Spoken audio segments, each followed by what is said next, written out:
This is Super Yacht News with E. Sisman. Cannes Yachting Festival 2020 cancelled.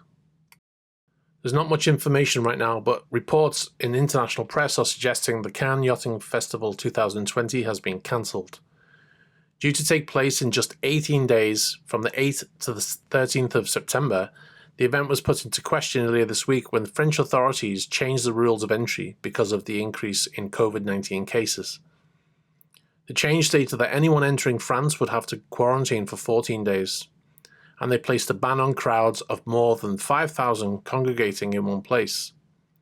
These rules seem to have made the event untenable, and the organisers said earlier this week in a press statement they would approach their sponsors for advice on whether they would want to still go ahead. And it looks like the answer was a firm no. Were they right to cancel? And do you think the FLIBS 2020 in Florida will follow suit? Let me know in the comments. And please be sure to subscribe for more videos like this.